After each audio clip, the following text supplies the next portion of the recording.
Hello दोस्तों, welcome my YouTube channel. दोस्तों, आज आप सबके लेकर आए हैं यूपी ट्रिपल एससी के लिए, जिसमें आप सबके लेखपाल के जो सिलेबस में है पर्यावरण, ठीक है, 10 नंबर का जो आपसे से पूछा जाएगा, उससे संबंधित महत्वपूर्ण संगठन, आंदोलन और जो भी इम्पोर्टेंट फैक्ट हैं उसको देखेंगे। ठीक है, तो यदि आप लेखपाल की तैयारी कर रहे हैं, उत्तर प्रदेश लेखपाल की तैयारी कर रहे हैं, तो सेशन आप सबके लिए मोस्ट इम्पॉर्टेंट होगा। ठीक है, इससे पहले भी कई सेशन करवाया जा चुका, लगभग 2 या 3 सेशन करवाया जा चुका है। उसमें भी आप सबको डिटेल बताए हैं। ठीक है, तो आप सबको कैसे क्वेश्चन को सेलेक्ट करना है, कैसे पढ़ना है, ठीक है, नोट्स कैसे बनाना है, आप सब देख देख के उसे लिख लीजिए। और इसके पीडीएफ के लिए आप सब टेलीग्राम चैनल से जुड़ जाइए, वहाँ पर पीडीएफ दे दिया जाता है। तो चलते हैं, देखते हैं। सबसे पहले देखेंगे भारत में पर्यावरण आंदोलन। ठीक है, तो भारत में पर्यावरण से संबंधित कौन कौन सा आंदोलन हुआ था, है ना। और यहाँ से क्वेश्चन आना 100% अनिवार्य है, क्योंकि 10 नंबर का इन्वायरमेंट से क्वेश्चन पूछा जाएगा। तो सबसे पहला चिपको आंदोलन। ठीक है, कौन सा आंदोलन है? चिपको आंदोलन। कब हुआ था चिपको आंदोलन? 1973 में। डेट आप सबको वर्ष भी याद कर लेना है, 1973 में। ठीक है, आप जानते हैं ये जो आंदोलन हुआ था कहाँ हुआ था? उत्तराखंड में हुआ था। तो सबसे पहले आप सबको बता दें, ये जो चिपको आंदोलन का उद्देश्य क्या था, एम क्या था? वृक्षों के कटाव से बचाव करना, है ना। तो जब उत्तराखंड में वृक्षों की कटाई हो रहा था, ठीक है, तब लोग क्या कर रहे थे? वृक्षों को पकड़ ले रहे थे, एकदम पकड़ के चपक जा रहे थे। ठीक है, और जिसके नाम से ही इसका नाम आंदोलन पड़ गया चिपको आंदोलन, मतलब वृक्ष से चिपक जा रहे थे लोग, और इसी कारण इस का नाम क्या रख दिया गया? चिपको आंदोलन। तो उद्देश्य तो सबको याद हो गया होगा, वृक्षों के कटाव को रोकने के लिए। और ये कहाँ पर हुआ था? उत्तराखंड के चमोली जिले में। ठीक है, ये शुरू हुआ था। और इसके जो पर्सन है, मतलब इससे संबंधित जो जो लोग हैं, कौन कौन है, ये लोग का नाम भी आप सबको याद करना है। सबसे पहले आप सबको याद कर लेना, सुंदरलाल बहुड़ा किस आंदोलन से जुड़े हैं? चिपको आंदोलन से। एक थी गौरा देवी, ये इनका संबंध भी किस आंदोलन थे सर? चिपको आंदोलन से। और तीसरे व्यक्ति कौन है? चंडी प्रसाद भट्ट, इनका भी संबंध किस आंदोलन से? चिपको आंदोलन से।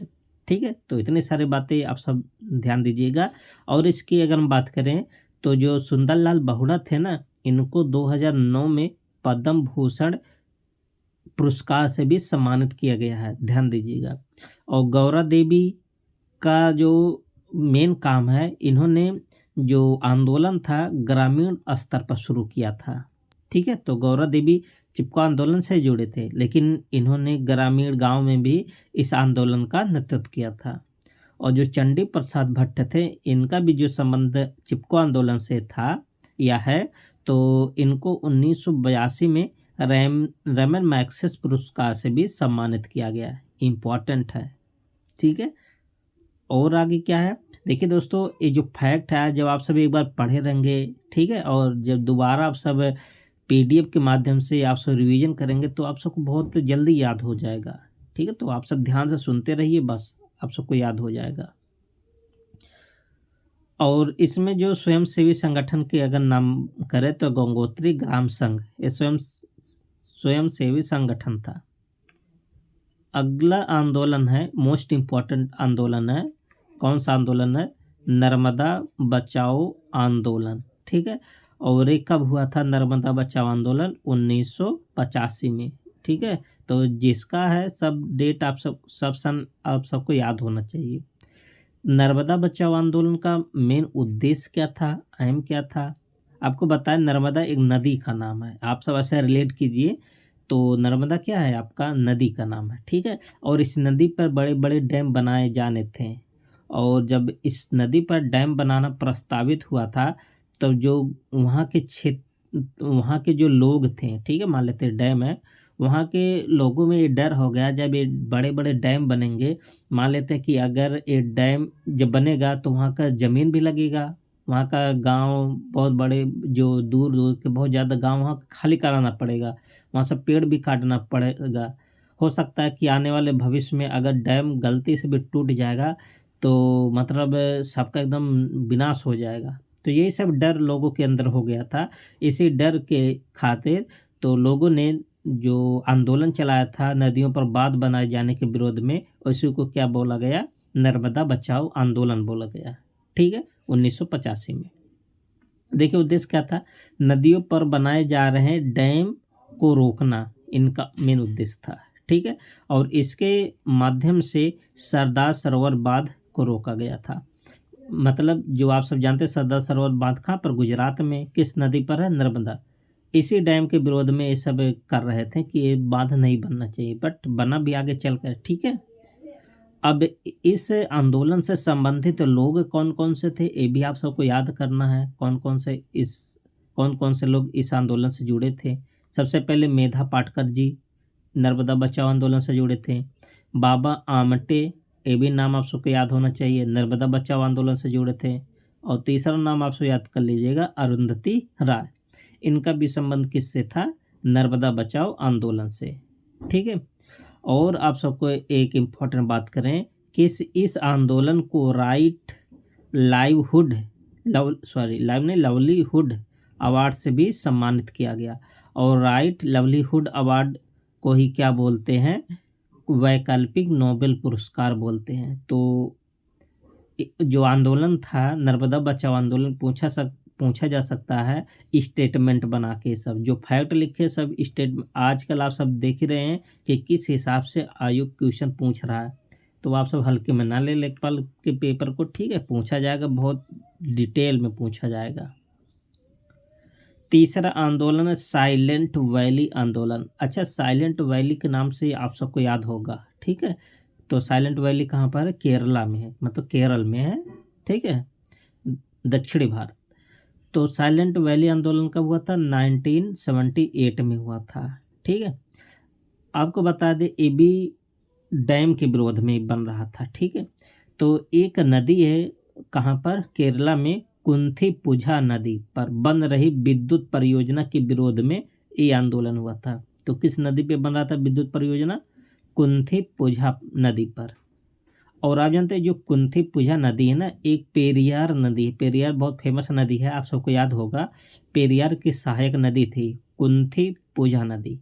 और इसी नदी पर क्या बन रहा था, विद्युत परियोजना, जिसका लोगों ने क्या किया था, विरोध किया था। ठीक है, फिर आगे चल के क्या हुआ कि इस परियोजना की समीक्षा के लिए 1980 में एमजी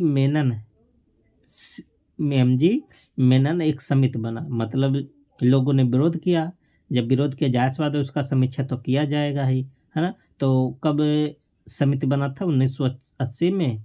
कौन सी समिति बना, एमजी मेनन। और जो उस समय जो प्रधानमंत्री कौन थे, इंदिरा गांधी ने इनकी अध्यक्षता किया था। ठीक है, इम्पोर्टेंट है, याद कर लीजिएगा। तो दोस्तों इस तरह से देखिए, जब आप सब पढ़ेंगे तो आप सबको याद होगा। और हमारे समझ से जितना भी आंदोलन है सब एकदम फैक्ट याद हो गया। फैक्ट आप सबको याद होना चाहिए, क्योंकि स्टेटमेंट जब आयोग बनाएगा क्वेश्चन तो वहाँ पर आपको दिक्कत नहीं होगा। ठीक है, डिटेल में अभी से पढ़िए भी, आप सबके पास टाइम है। ठीक है, एग्जाम डेट भी नहीं आया है। अगला देखिए कौन सा, टिहरी बांध परियोजना के विरुद्ध आंदोलन हुआ था। और आप जानते हैं टिहरी बांध भारत में सबसे ऊंचा डैम है। ठीक है, और इनसे संबंधित लोग कौन से, सुंदरलाल बहुड़ा, देखिए यहाँ भी है। ठीक है, ये आंदोलनकारी थे। तो टिहरी बांध उत्तराखंड में आजकल है। ठीक है, आगे देखिए क्या है, जंगल बचाओ आंदोलन इम्पॉर्टेंट है। तो जंगल बचाओ आंदोलन कब शुरू हुआ था, 1980 के दशक में शुरू हुआ था। ठीक है, और ये आंदोलन कहाँ से कहाँ तक प्रचलित था, तो बिहार से शुरू हुआ था और इसका जो विस्तार था झारखंड था। ठीक है, वैसे भी उस समय तो झारखंड बिहार एक ही था। ठीक है, उड़ीसा था, तो बिहार, झारखंड, उड़ीसा, ये सब जगह पर जंगल बचाओ आंदोलन शुरू हुआ था। ठीक है, अब क्यों शुरू हुआ था, रीजन क्या था शुरू होने का इसका, आपको बता दें कि सरकार की एक नीति था। ठीक है, नीति क्या था कि साल के वृक्ष को काट कर टोक के वृक्ष को लगाना। ठीक है, और एक क्यों ऐसा था, साल के वृक्ष को काट कर टोक के लगाना, यह योजना A grade game political populism कहलाई थी इस योजना को। ठीक है, तो इम्पोर्टेंट कर लीजिए। तो किसके वृक्ष को काटने का निर्णय ले लिया गया था? साल के वृक्ष को काटने का निर्णय इसमें लिया गया था। नेक्स्ट आंदोलन कौन सा है? आपिको आंदोलन। जैसे अभी आप सब उत्तराखंड में एक आंदोलन नाम सुने थे, चिपको आंदोलन, उसी के तर्ज पर कौन से एक आंदोलन हुआ था? आपिको आंदोलन। ठीक है, ये साउथ इंडिया की बात है। ठीक है, तो कब ये शुरू हुआ था? 1983 में शुरू हुआ था, 1983 में। इनका भी संबंध किससे था? पेड़ों के बचाव से संबंधित था ये भी आंदोलन। ठीक है, अब दक्षिण भारत में अभी आप सबको बताया, दक्षिण भारत में शुरू हुआ था। कहाँ पर? एक गांव था सालकनी गांव के सिरसी नामक स्थान पर। तो गांव का नाम भी याद कर लीजिए, पूछा जा सकता है। सालकनी गांव में शुरू हुआ था। इसका उद्देश्य क्या था? कि दक्षिण पश्चिम भारत में पश्चिमी तटों को बचाना। किस तटों को बचाने का इसमें लिया गया था? पश्चिमी तटों को। दक्षिण पश्चिम भारत में पश्चिमी तटों को बचाना। और इनसे संबंधित नेता का नाम आप सबको याद होना चाहिए, पांडुरंग हेगड़े। किस आंदोलन से संबंधित थे? आपिको आंदोलन से। ठीक है, तो इतनी सारी बातें आप सब याद कर लीजिए। कब शुरू हुआ था आपिको आंदोलन? ये भी देखिए 1983 में शुरू हुआ था। अगला क्वेश्चन क्या है? अगला आंदोलन क्या है? नवधान्य आंदोलन। नवधान्य आंदोलन कब शुरू हुआ था? 1982 में, 1982 में। और इनसे संबंधित लोग कौन से थे? एक थे वंदना शिवा, इसमें आंदोलनकारी थे। ठीक है, याद कर लीजिएगा। इसका जो मेन उद्देश्य था नवधान्य आंदोलन का, कि जैव विविधता का संरक्षण करना और जैविक खेती को बढ़ावा देना और बीज बैंकों का समर्थन, मतलब बीज बैंक स्थापित करवाना और किसानों के लिए नए बाजार स्थापित करना। ये सब उद्देश्य किसका था? तो ये सब उद्देश्य को स्टेटमेंट बना के पूछा जा सकता है कि नवधान्य आंदोलन के विषय में कौन सा कथन सही है। ठीक है, तो ऐसे आप सब याद कर लीजिएगा, इम्पोर्टेंट है। तो कब शुरू हुआ था? 1982 में। नेक्स्ट आंदोलन कौन सा है? बालिया पाल आंदोलन। तो बालिया पाल आंदोलन कहाँ शुरू हुआ था? ये उड़ीसा में शुरू हुआ था। मोस्ट इम्पॉर्टेंट है। क्यों इम्पोर्टेंट है अभी आप सबको बताएंगे। सबसे पहले आप सब जानते हैं कि जो हमारा जो DRDO है या अंतरिक्ष एजेंसी है ना, सबसे ज़्यादा जो रॉकेटों का या किसी चीज़ का परमाणु परीक्षण करता है, तो कहाँ पर करता है? उड़ीसा में करता है। यहाँ से रॉकेट वॉकेट ज़्यादा छोड़े जाते हैं। ठीक है, जो सैटेलाइट है। तो जो उड़ीसा के तटों पर ग्रामीण, वहाँ के जो ग्रामीण थे, उनके द्वारा शुरू किया गया था। क्यों? क्योंकि इनका कहना था कि यहाँ पर जो मिसाइल परीक्षण होते थे, ठीक है, और मिसाइल परीक्षण के माध्यम से उनकी जो भूमि होती थी वो अनुपजाऊ बन जाते थे, जिसके विरोध में ग्रामीणों ने शुरू किया था। कारण क्या था शुरू होने का बालिया पाल आंदोलन? मिसाइलों के परीक्षण को रोकना। आप जानते हैं कि इनका कहना था कि जो मिसाइल परीक्षण होता है, इनके माध्यम से इनकी भूमि क्या हो जाती थी? अनुवर हो जाती, मतलब अनुपजाऊ हो जाते थे। और इसी डर से ये सब मतलब ये आंदोलन शुरू किया था, बालिया पाल आंदोलन। कहाँ से? उड़ीसा से। ठीक है, नेक्स्ट क्या है? अगला आंदोलन बिश्नोई आंदोलन। ठीक है, तो बिश्नोई आंदोलन राजस्थान के हिस्से में शुरू किया था, आप सबको पता होगा। तो ये कहाँ शुरू हुआ था? मरुस्थलीय क्षेत्रों में। तो मरुस्थलीय क्षेत्र तो एक ही है, राजस्थान है। ठीक है, और बिश्नोई वहाँ की एक जनजाति भी है। आप जानते हैं कारण क्या था?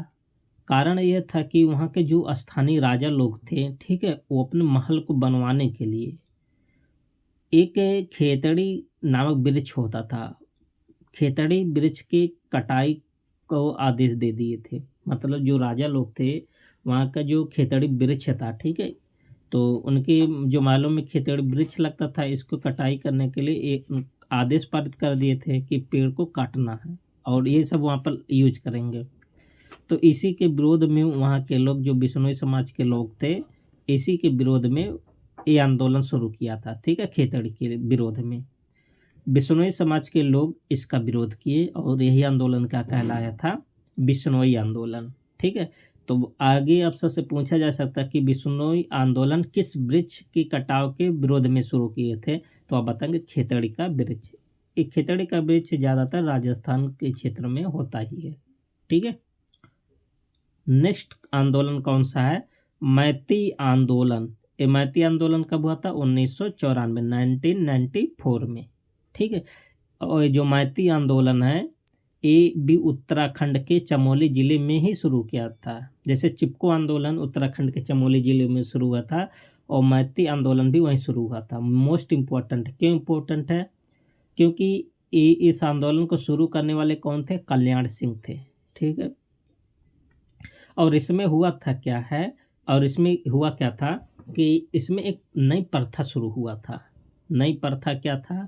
जैसे इसमें अगर हम आपको बता दें कि इसमें विवाह के दौरान, ठीक है, और जो जूता चोरी होता था, जो रस्में थी ना जूता चोरी होने वाला, और उस रस्म के स्थान पर एक नया रस्म शुरू किया गया था कि एक पेड़ लगाना।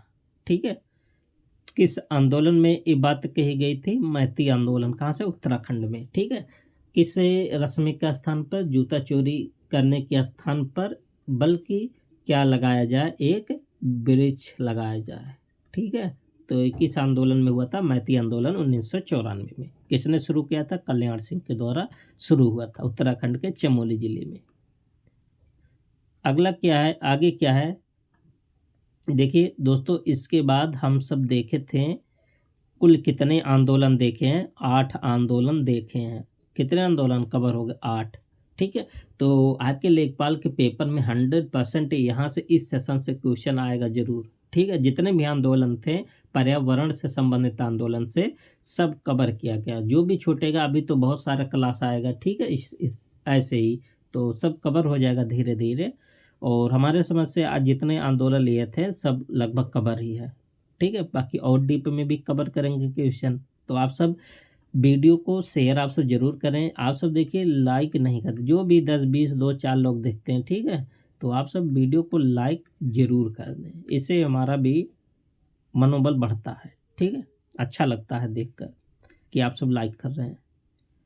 आगे देखिए, भारत के प्रमुख पर्यावरणविद, मतलब जो भी पर्यावरण से संबंधित प्रमुख लोग हैं जिन्होंने पर्यावरण के प्रति काम किया है, पर्यावरण को बचाने के लिए काम किया ना, इनके बारे में देखते हैं। आगे ऊपर भी आप सब देखे थे, यहाँ पर एक रूप में यहाँ पर कलेक्शन किया गया है। ठीक है, जैसे ऊपर आया था बाबा आमटे। ठीक है, तो बाबा आमटे का जन्म कहाँ हुआ था? महाराष्ट्र के वर्धा में हुआ था। कब हुआ था? 1914 में। ठीक है, दूसरे थे जॉन सी जैकब। इनका जन्म कहाँ हुआ था? कोयट्टम में। और कोयट्टम कहाँ पर है? केरला में। ये सब पर्यावरण से संबंधित लोग हैं। ठीक है, अच्छा आप सब बताइए बाबा आमटे का संबंध किस आंदोलन से था? ये सब आप सबको याद होना चाहिए, अभी ऊपर जस्ट बताए हैं। आगे थे वंदना शिवा, ये भी आप सबको ऊपर बताए थे। इनका जन्म कहाँ हुआ था? उत्तराखंड के देहरादून में हुआ था। और इनका संबंध किस आंदोलन से था? अभी ऊपर बताए थे। अरुंधति राय, इनका भी संबंध आप सबको ऊपर ही बता दिए। जन्म कहाँ हुआ था? शिलांग में हुआ था जन्म, याद कर लीजिएगा। और इनके उपन्यास है, पूछा जाता है the God of the small things, इनकी उपन्यास है। और ये किस आंदोलन से जुड़े थे? नर्मदा बचाओ आंदोलन से। और अगले नंबर पे कौन है? चंडी प्रसाद भट्ट। ठीक है, ये देखिए गांधीवादी पर्यावरणविद थे, मतलब गांधीवादी विचारधारा से प्रभावित थे। ठीक है, इन्होंने ग्राम स्वराज संघ की स्थापना की। इम्पॉर्टेंट है, तो ग्राम स्वराज संघ की स्थापना किसने किया था? चंडी प्रसाद भट्ट ने। अब इन्हीं को आपको बताए थे ना कि इनका संबंध किस आंदोलन से किस आंदोलन से था? जो चमोली जिले में शुरू हुआ था ना, चिपको आंदोलन से संबंधित था। और 1982 में इन्हीं को रैमसे पुरस्कार मिला। 2005 में इनको पद्म भूषण मिला। और 2013 में गांधी शांति पुरस्कार से भी ये सम्मानित हुए। तो आप सब देख सकते हैं चंडी प्रसाद भट्ट कितनी इम्पोर्टेंट व्यक्ति हैं। ठीक है, इम्पोर्टेंट है। आगे क्या? मेधा पाटकर का नाम आप सब सुने हैं। तो इनका जन्म 1954 में हुआ था। कहाँ पर? महाराष्ट्र में। ठीक है, और इनका संबंध किस आंदोलन से था? नर्मदा बचाओ आंदोलन से। इसका उद्देश्य क्या था? बांधों के विरोध में। ठीक है। अगला कौन है? गौरा देवी। इनका जन्म कहाँ हुआ था? उत्तराखंड के चमोली जिलों में। ठीक है। और इनका संबंध किस आंदोलन से था? चिपको आंदोलन से। आगे क्या है? भारत में पर्यावरणीय संगठन, मतलब भारत में जितने भी पर्यावरण से संबंधित इम्पोर्टेंट संगठन है, इनके बारे में देखेंगे। ठीक है। क्योंकि यहाँ सब देखिए। अच्छा, इसके पहले जो एक सेशन बनाए थे, ठीक है, पर्यावरण का, वहाँ पर जो भी था एकदम डिटेल में आप सबको बताए थे कि पर्यावरण से पारितंत्र क्या होता, पारिस्थितिकी तंत्र क्या होता, इकोटोन क्या होता ना, सब बताए थे। वो भी आप सबका सेशन चलता रहेगा, ये भी चलता रहेगा। इसमें ज़्यादा फैक्ट की बात आती है। ठीक है। देखिए, भारत में पर्यावरणीय संगठन की अगर हम बात करें तो पहला संगठन कौन सा है कि भारतीय वनस्पति सर्वेक्षण संगठन। ठीक है। तो भारतीय वनस्पति सर्वेक्षण संगठन की स्थापना कब हुआ था? 13 फरवरी 1890 में हुआ था। और इसका हेडक्वार्टर कहाँ पर है? कोलकाता में है। ठीक है। और किसके निर्देश में इसका संगठन किया गया था? तो उस समय थे किंग जॉर्ज के निर्देशन में एक संगठन बना था। तो कुल मिला के इम्पॉर्टेंट है, इसकी स्थापना कब हुआ था और इसका हेडक्वार्टर कहाँ पर है। ठीक है। तो इम्पॉर्टेंट है, ये याद आप सब कर लीजिएगा। और आप सबको बताएं, देखिए, आचार्य जगदीश चंद्र बोस भारतीय वनस्पति उद्यान, ये कहाँ पर है? हावड़ा में। और आप जानते हैं हावड़ा ब्रिज के नाम से प्रसिद्ध है ना। हावड़ा ब्रिज कहाँ पर है? कोलकाता में। तो हावड़ा कहाँ पर है? कोलकाता में। ठीक है। ये भी संगठन आप सब याद कर लीजिए। आचार्य जगदीश चंद्र बोस भारतीय वनस्पति उद्यान, देखिए वनस्पति से संबंधित है। ठीक है। तो इसलिए इम्पोर्टेंट हो जाता है, याद कर लीजिए, मोस्ट इम्पोर्टेंट है। दूसरा क्या है इम्पोर्टेंट पॉइंट कि भारतीय गणतंत्र वनस्पति उद्यान, ये कहाँ पर है? ये नोएडा में। नोएडा कहाँ पर है? अपना यूपी में।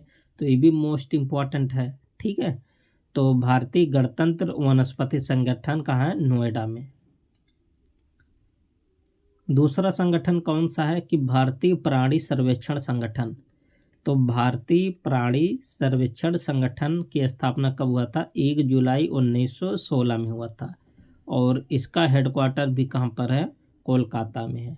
ठीक है। आप सबसे ये पूछेगा, संगठन पूछेगा या तो उसका हेडक्वार्टर पूछेगा, मिलाने वाला दे देगा, मैच वाला दे देगा, हार्ड क्वेश्चन बनाएगा। ठीक है। तो इस प्रकार से आप सब याद कर लीजिए, जितने भी संगठन है इसमें सब आप सबको रटने वाला ही चीज़ है। आगे देखिए, बॉम्बे नेचुरल हिस्ट्री सोसाइटी, जिसको बोलते हैं BNHS, Bombay natural history society, क्या था? ये भारत में पर्यावरण संरक्षण के लिए सबसे बड़ा गैर सरकारी संगठन था। ठीक है। और ये कब शुरू हुआ था? 15 सितंबर 1883 में शुरू हुआ था। ठीक है। और इसमें कुल 8 लोग इसको शुरू किए थे। और सबसे बड़ी बात है कि 8 लोग में से 2 लोग भारतीय थे। इसमें 2 लोग क्या है? भारतीय।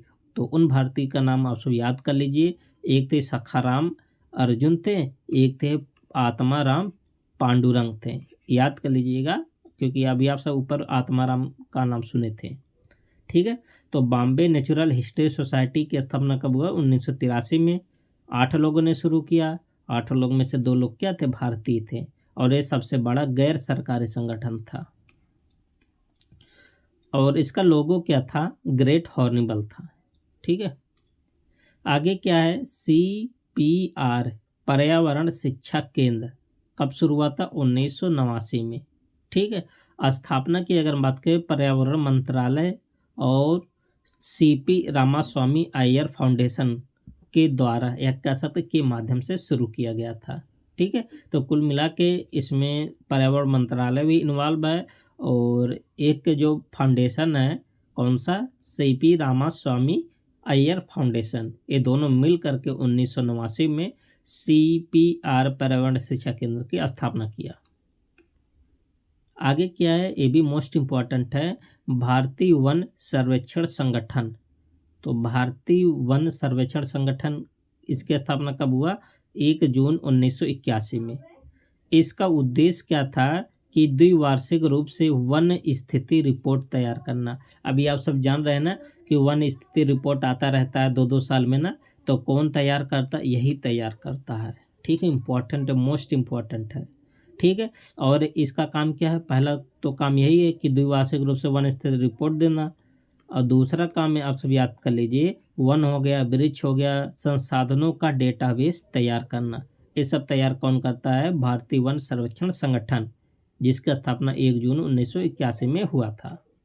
ठीक है, आगे देखिए, world wide fund for nature, ये इंडिया की बात कर रहे हैं। ठीक है, ये तो वर्ल्ड में होता है, तो इंडिया में क्या काम किया गया है? इसकी स्थापना कब हुआ था? 27 नवंबर 1969 में। ठीक है, और इसका हेडक्वार्टर कहाँ पर है? नई दिल्ली में। World wide fund for nature in India. ठीक है, इसका हेडक्वार्टर कहाँ? नई दिल्ली में, स्थापना 1969 में। इसका उद्देश्य क्या है? कि जैविक विविधता का संरक्षण करना। ठीक है, और क्या है? प्रदूषण में कमी करना। शुरू हुआ मुंबई के हार्नबिल हाउस से। ध्यान देना, शुरू हुआ था तो मुंबई से, लेकिन इसका हेडक्वार्टर कहाँ बनाया गया है? नई दिल्ली में, और स्थापना आप सब याद कर लीजिए 1969 में। इतने सारी बातें आप सब इसका याद कर लीजिए। नेक्स्ट कौन सा है? भारतीय वन्यजीव संस्थान।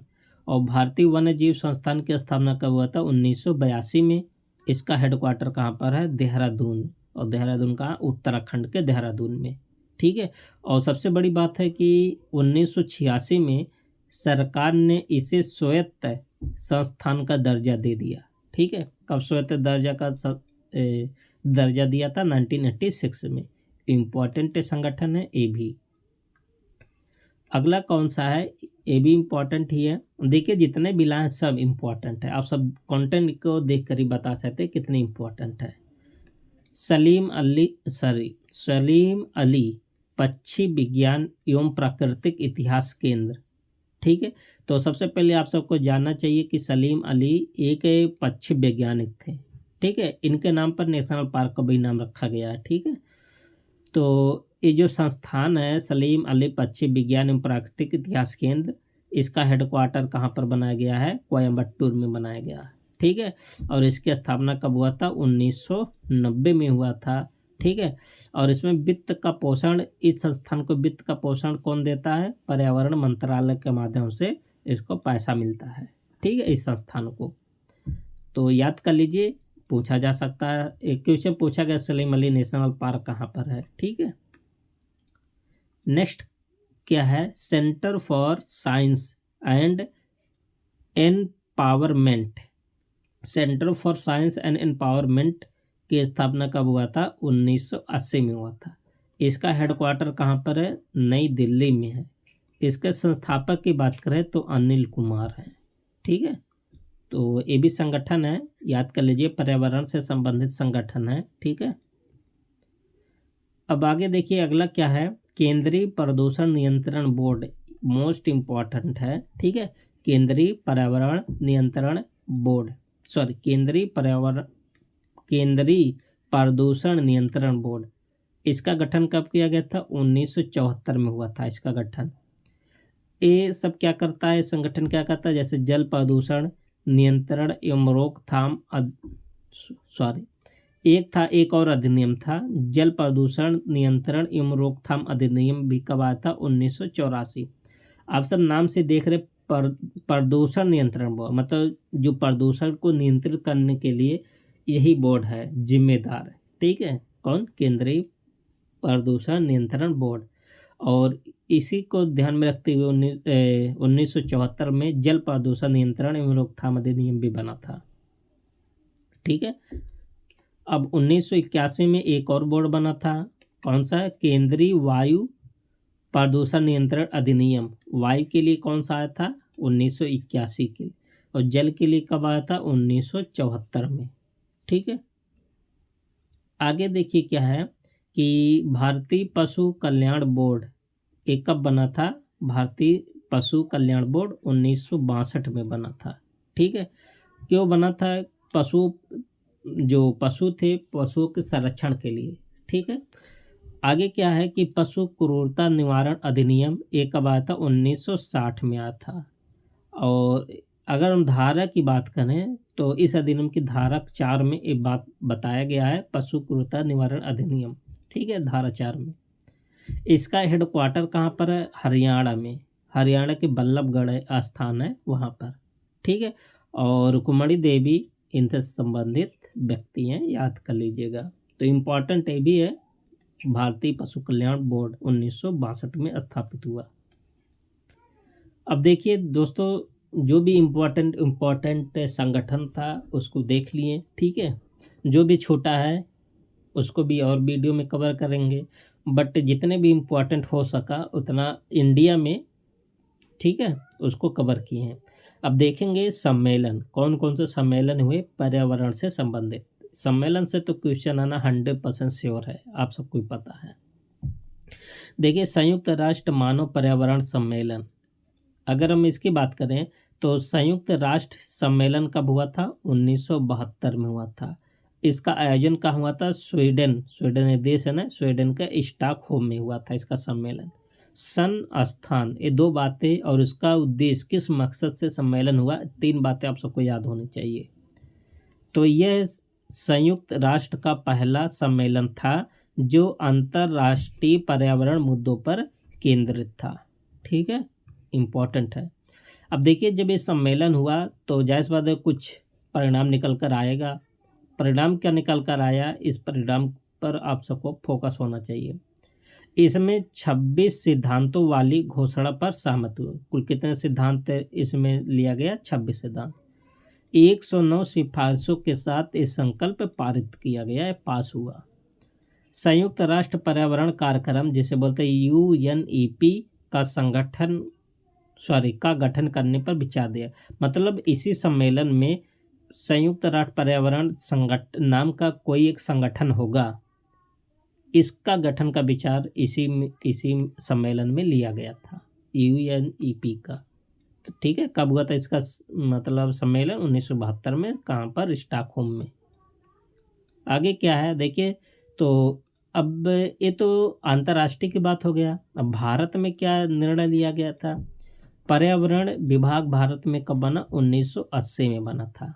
आगे चलकर यह 1985 में पर्यावरण एवं वन मंत्रालय में बदल गया, लेकिन बना विभाग कब था? 1980 में ही, ठीक है।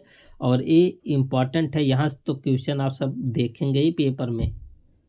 केंद्रीय प्रदूषण नियंत्रण बोर्ड, अभी आप सब ऊपर ही बताए थे, 1974 में बना था, ठीक है। पर्यावरण संरक्षण अधिनियम भारत में कब आया था? 1986 में आया था।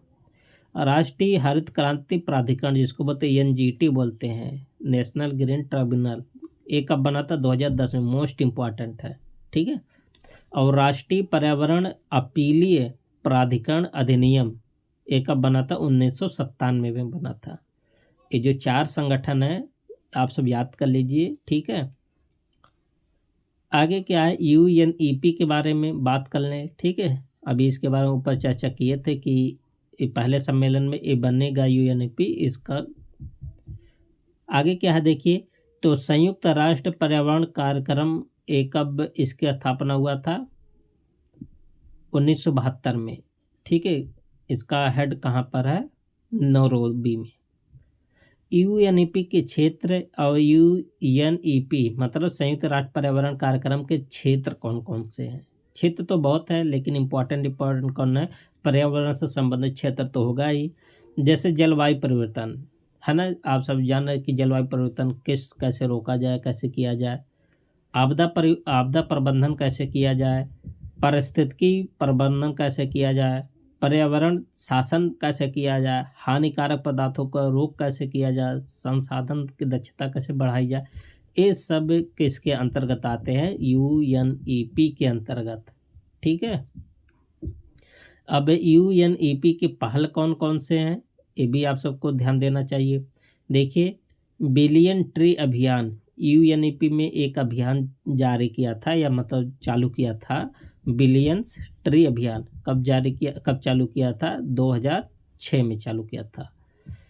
फेथ फॉर अर्थ अभियान एक किसने चालू किया यूएनईपी ने, कब? 2017 में। ये तो याद करने आप सब, क्योंकि लगभग अभी का ही क्वेश्चन है। क्लीन अप द अर्थ है, ये अभियान किससे संबंधित है? यूएनईपी से संबंधित है, 1993 में आया था। ये 3 अभियान कौन जारी किया? यूएनईपी ने।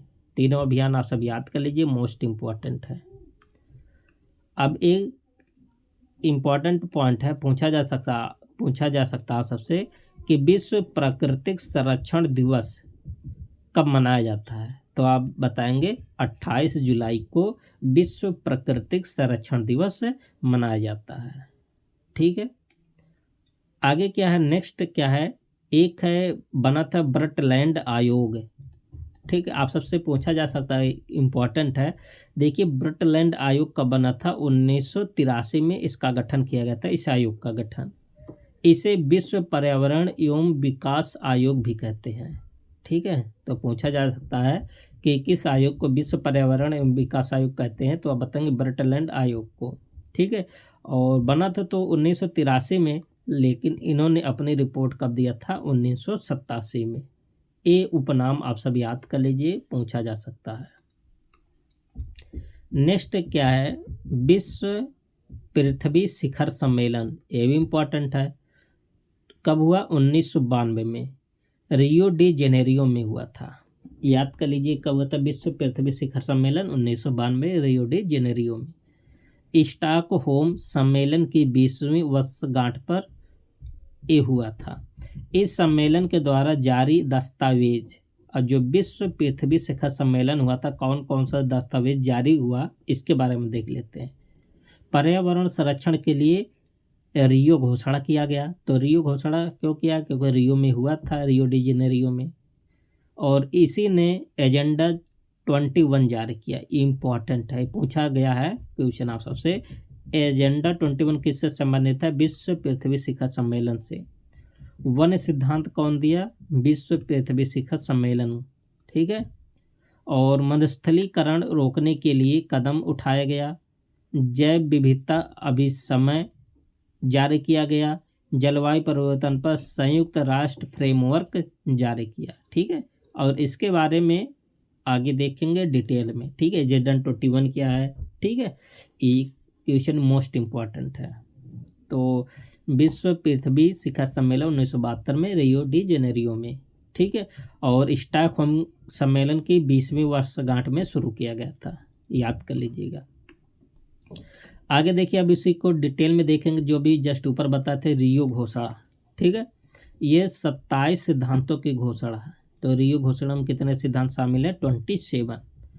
175 देशों ने स्वीकृत किया। राष्ट्रों का मतलब देशों ने कितने स्वीकृत किया? 175।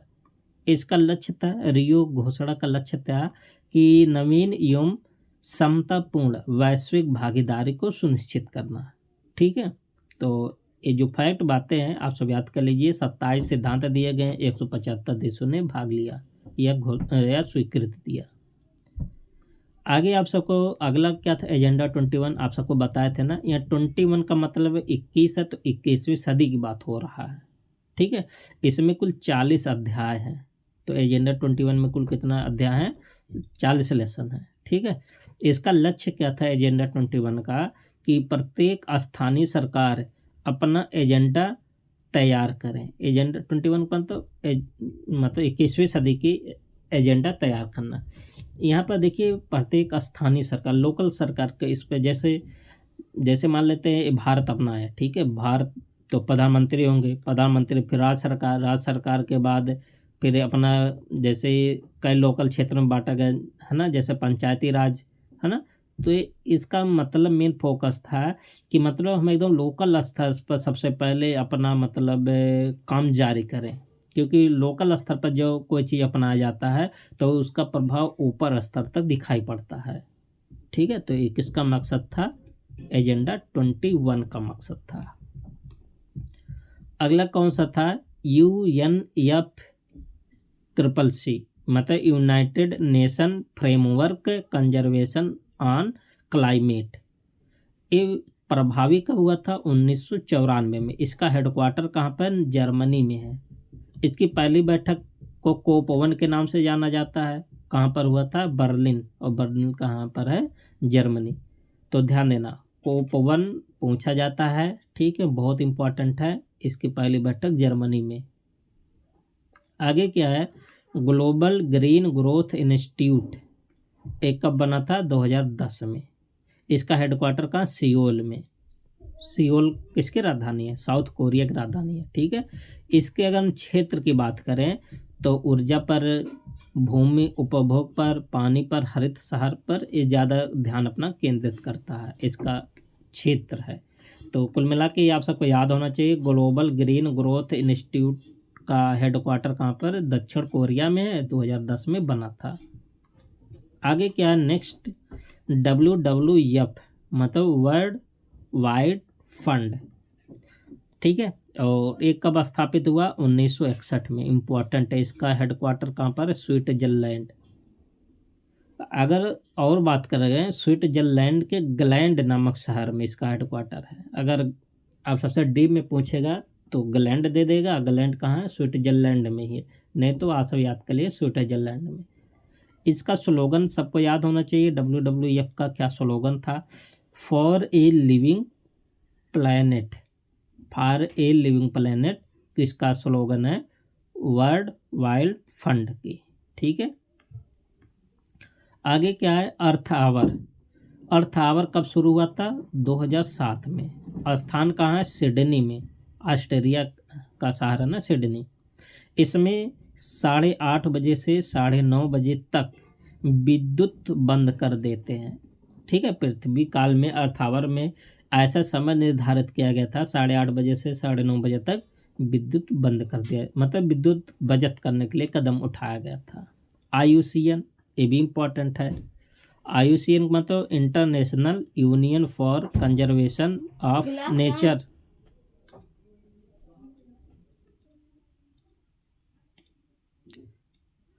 आगे क्या है देखिए, और एक कब गठित हुआ? अक्टूबर 1948 में। मोस्ट इम्पॉर्टेंट है।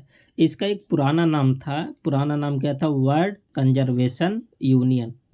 पूछा जा सकता है कि वर्ल्ड कंजर्वेशन यूनियन किस संगठन का पुराना नाम है, तो आप बताएंगे IUCN, जो कब बना था? 1948 में।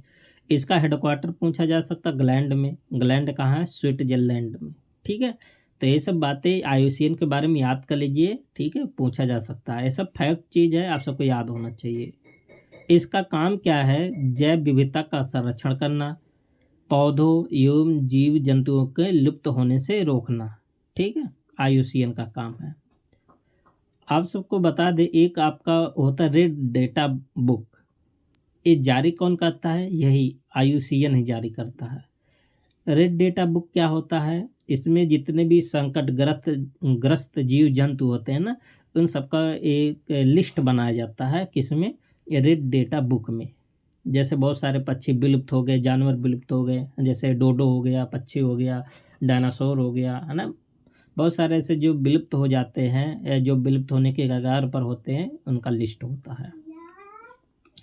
आगे क्या है देखिए, IUCN को संयुक्त राष्ट्र महासभा का पर्यवेक्षक दर्जा प्राप्त है। IUCN को संयुक्त राष्ट्र महासभा का कौन सा दर्जा प्राप्त है? पर्यवेक्षक दर्जा, ठीक है। लेकिन संयुक्त राष्ट्र का अंग नहीं है।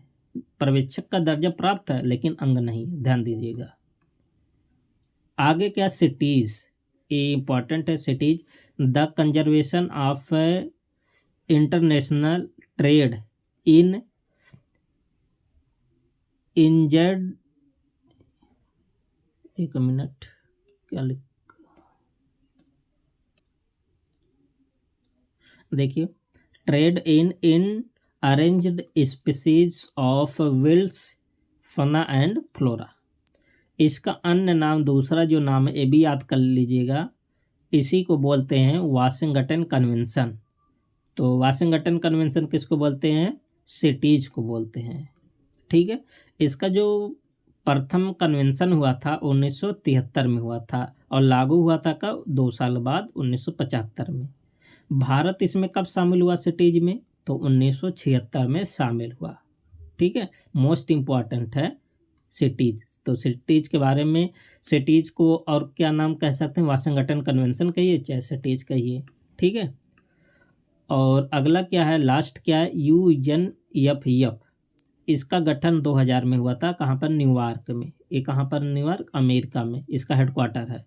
United nation fern on forest, ठीक है। तो दोस्तों और आगे इसकी बात करेंगे, UNFF के बारे में डिटेल आगे बात करेंगे नेक्स्ट वीडियो में, ठीक है। तो आप सबको सेशन कैसा लगा, आप सबको बता दें कि यदि आप यूपी लेखपाल के लिए या अन्य कोई एग्ज़ाम यूपी SSC के जो थ्रू है, मेन आप सबको बता दें यूपी लेखपाल, अभी आप सब देख रहे हैं एनएम का पेपर हुआ ना, बहुत अच्छे अच्छे क्वेश्चन पूछे गए थे और अच्छे अच्छे क्वेश्चन हरदम पूछता है आयोग। तो यूपी जीके प्लस कंप्यूटर का एक बेस्ट नोट्स आप सबके लिए बनाया गया है, ठीक है, और एकदम पूरा डिटेल में बनाया गया है। अगर हम बात करें नोट्स से ही कंप्यूटर और यूपी जीके, कंप्यूटर की बात करें लगभग आप सब 11 क्वेश्चन कर सकते थे, ठीक है। नोट्स और क्लासेस से 11 क्वेश्चन आप सब अटेम्प्ट आराम से कर सकते हैं, जिस हिसाब से पेपर बना कंप्यूटर का, ठीक है। तो यूपी जीके में भी आप सब वही कर सकते थे, लगभग 12 से 14 क्वेश्चन आराम से अटेम्प्ट कर सकते थे, बहुत हार्ड क्वेश्चन था, ठीक है। तो दोस्तों इस नोट्स के लिए आप सब क्या करेंगे, आप सब चैनल को होम पेज पर जाएंगे या तो डिस्क्रिप्शन बॉक्स में जाएंगे, वहाँ पर कॉन्टैक्ट नंबर होगा, आप वहाँ से संपर्क कर सकते हैं, ठीक है। मिलते हैं नेक्स्ट सेशन।